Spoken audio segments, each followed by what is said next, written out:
এরাও শত্রু, মুখোশের আড়ালে। হ্যাঁ গো, সবই যদি তার ইচ্ছে, তাহলে চারিদিকে এত দুঃখ কষ্ট কেন? কেন আমরা এত কষ্ট পাচ্ছি? গীতা, এগুলো হলো কর্মফল। যে যেরকম কর্ম করবে তার ফল সে সেরকমই পাবে। ভালো কাজ করলে আনন্দ পাবে, খুশিতে থাকবে। খারাপ কাজ করলে কষ্ট পাবে, দুঃখ পাবে। কিন্তু আমরা কেন তাহলে এত কষ্ট পাচ্ছি? যে অশান্তির বীজ আজকে বোনা হচ্ছে তা একদিন বিরাট আকার ধারণ করবে। কেউ শান্তিতে থাকবে না, কেউ না।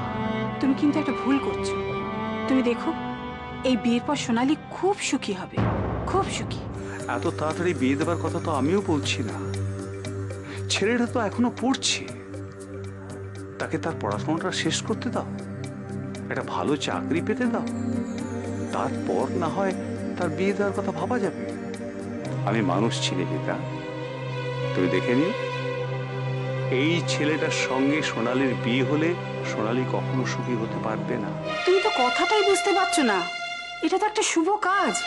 তুমি ওটা নিলে আমাদের সোনালির মঙ্গল হতো। অবশ্য এমনিতেই সোনালির ভালো হবে, খুব ভালো হবে। দেখো দেখো, ওই সিচুয়েশনে আমাদের ম্যানেজ করতে হবে, আর পুরো ব্যাপারটা না খুব ফাস্ট করতে হবে। মানে কেউ সন্দেহ করার আগেই সোনালীকে যাতে আমরা এখান থেকে বের করে দিতে পারি, আর সোনালী পৌঁছে যাবে রাহুলের কাছে। ঠিক আছে, আমি সোনালীকে বলে দিচ্ছি, আর তুমিও কিন্তু আব্দুলদাকে ভালো করে বুঝিয়ে দিও। ওকে ওকে দেন।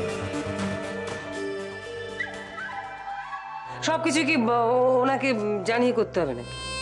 তাহলে তো মানে ঢেড়া পিটিয়ে বেড়াতে হয়। মেয়ে বিয়ে, মেয়ে বিয়ে। দেখো, ওনার থাকতে ইচ্ছে করলে থাকবেন, না হলে থাকবেন না।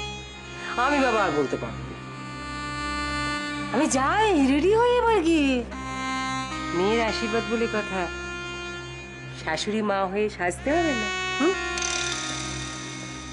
কে জানে, বড্ড টাকার জন্য সবকিছু করতে পারে।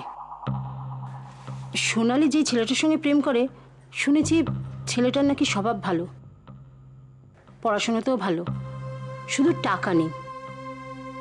তা বড়দার তো অনেক টাকা আছে, ইচ্ছে করলে বড়দাই তো ওকে দাঁড় করিয়ে দিতে পারে। সোনালি তো বলেই দিয়েছে ওই ছেলেকে ছাড়া ও কারুকে বিয়ে করবে না। সোনালি দেখাশোনার ভার ওর বাবা মার উপরই ছেড়ে দাও, দেখো না কি হয়, তারপর আমরা তো আছি। তুমি চললে? আজকে অনেক কাজ আছে। ও শোনো, আজ আমার অফিসে টিফিন পাঠিও না। আমার অফিসে বেশিক্ষণ থাকবো না, 4-5টা জায়গায় যেতে হবে।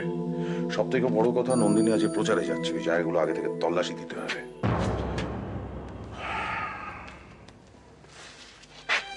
আমি আসি।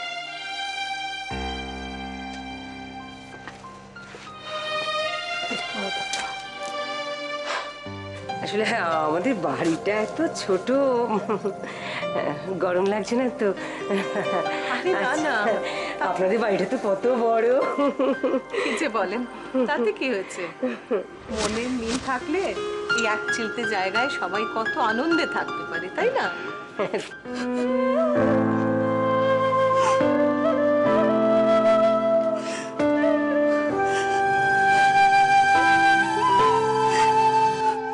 আচ্ছা সোনালি, তোকে সবাই দেখতে আসবে, আর তুই এভাবে আমার ঘরে জেদ ধরে বসে আছিস, এটা কিন্তু ঠিক করছিস না মা। আমি বিয়ে করবো না। তুমি আমার মাকে বুঝিয়ে বলো না, বিয়ে করে মরে যাবো, আমি মরে যাবো। কাঁদছিস কেন সোনালি? কাঁদিস না, একটা কাজ কর, ওরা এসে তোকে দেখে যাক, তারপর না তুই সবাইকে বলে দিবি যে ছেলেকেই তোর পছন্দ হয়নি, ব্যাস হয়ে গেল।